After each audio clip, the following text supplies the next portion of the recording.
In the Loma Prieta earthquake, I was in my mid-30s. My primary experience with an earthquake was prior to social media, and it was in 1989. And I came back for the World Series. And I remember being at the time I was at high school. I got in my car and I drove down to get on the Bay Bridge. And I was actually sitting 2 rows above the first base dugout. I was in the front row of the second deck at the left field foul pole, and the game was getting ready to get started. So I'm heading towards the bridge. I'm going about 60 miles an hour. The stands were about a third full. And I still remember sitting there at my computer, And all of a sudden it felt like every lug nut on my car had popped off. feeling the first bit of shaking. People were looking up in the sky, wondering whether, there was an airplane that flew overhead. And suddenly somebody bumped into me. I pulled over really quickly. I got the last place on the shoulder. And one of the coaches ran up to the building where there was access to a radio. And I'm looking at my wheels and they all kind of look fine. So I turned around and said something, and I realized there was nobody there. And then I looked over to my left and the pavement had opened up about 6 inches. And then I looked up, and Candlestick Park, it was making this perfect sine wave.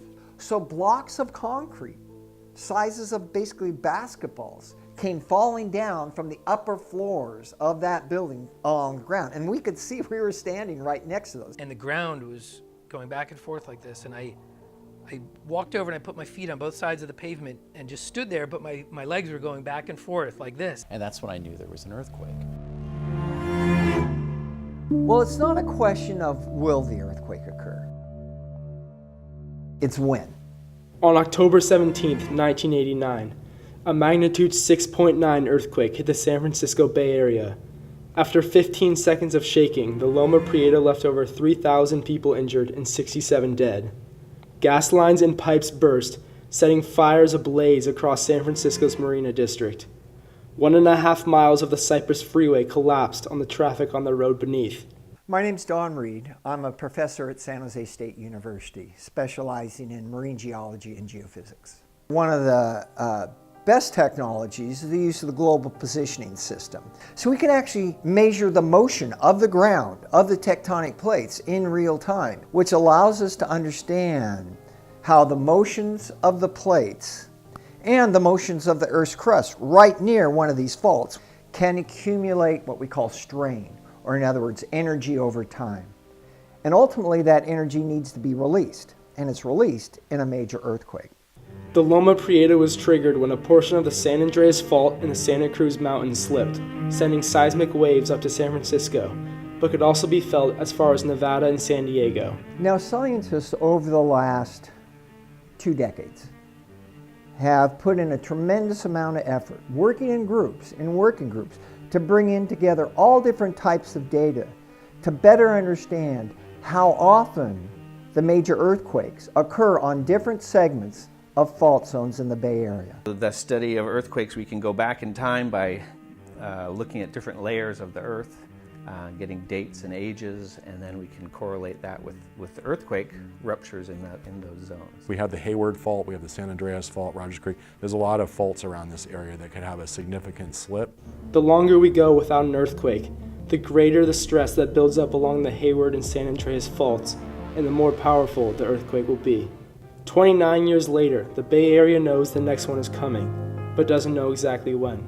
Which would cause much more shaking for a much longer time, much closer to home. The other thing that scares me is the newer skyscrapers. And I know that they're supposed to be built to code, but we already know that they're sinking. There still are segments of freeways that could be damaged in an earthquake of that size. It really throws into question how earthquake safe they truly can be. The landscape, in a sense, is not going to change too much, but what's going to happen is what's built on that landscape. Hospitals could be damaged, and individual homes could be damaged. There still needs to be a tremendous amount of work to be done, and the public awareness needs to be improved to make sure everybody's prepared when that earthquake happens. Californians buy earthquake insurance to protect the asset that is their home and typically the equity. It's an economic hedge against that one particular catastrophic peril that's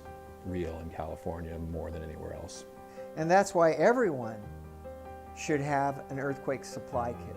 You know, now I have an emergency kit prepared. Although retrofitting technology has been developed, San Francisco has not been able to fund many of our city's most vulnerable structures.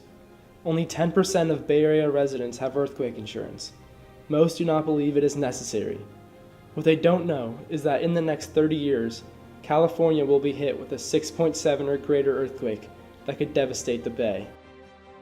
The 1989 earthquake, I call it a minor earthquake. I don't mean to diminish the significant human losses, but it's important to know that when the seismologists are telling us about a major earthquake in the Bay Area, that's not it. So, and then slowly the news filtered in that, you know, it wasn't as bad as it could have been. Well, the U.S. Geological Survey has actually put together an assessment of the potential damage from a magnitude 6.7 or greater earthquake along the Hayward Fault. Certainly hundreds of lives could be lost and thousands potentially injured. All along Bridgeway, there was like 3,000 people And we saw this huge plume of smoke. just sitting on the road and on the bank there, looking at the city because the city was completely on fire. The damage assessment is in the billions of dollars, $10 billion, $11 billion. But there's also the long-term effects. Suddenly you were just scared all over again because it really just hit you. And I was just like, oh my God. Like, I was like, an earthquake? I mean, I had just gotten here. I'd never been in an earthquake. The earthquake itself and its memory continues to haunt you.